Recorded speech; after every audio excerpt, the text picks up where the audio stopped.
Samantala, inaasahan ng pagtaas ng ilang presyo ng bilihin ngayong nalalapit ng pagdiriwang ng Mother's Day. Agriculture Department mas pinalakas ang hakbang para mapigilan ng mataas na presyo ng pagkain sa mga pamilihan. Alam niyo sa report ni Gab Villegas live. Gab.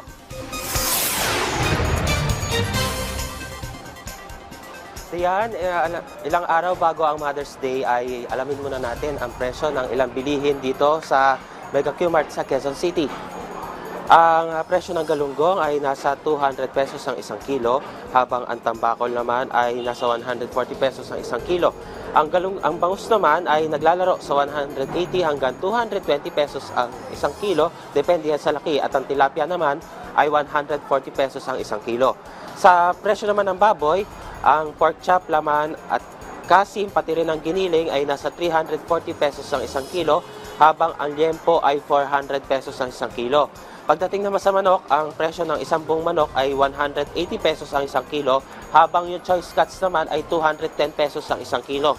Pagdating naman sa mga gulay, 140 pesos ang isang kilo ng sibuyas, 160 pesos kada kilo naman ang presyo ng bawang, 80 pesos ang presyo ng kamatis, 250 pesos kada kilo naman ang luya at 200 pesos kada kilo ang siling labuyo.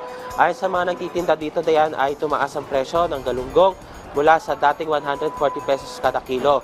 Ang itinuturong dahilan ay nahihirapan yung mga mangingisda ng huli ng galunggong.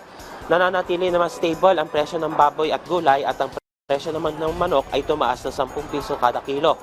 Nang sinabi ng Department of Agriculture na pinapalakas na nila ang mga hakbang para mapigil ang pagtaas ng presyo ng pagkain dulot ng oil price shock.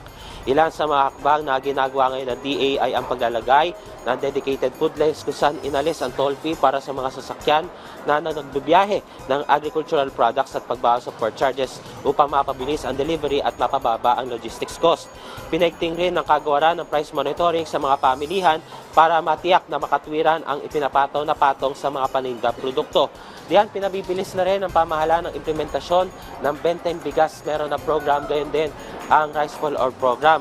Nakahanda rin ang pamahalaan na magpatupad ng 50 pesos sa kada kilo na price cap sa imported rice kung magpapatuloy ang pressure sa pagtaas sa presyo.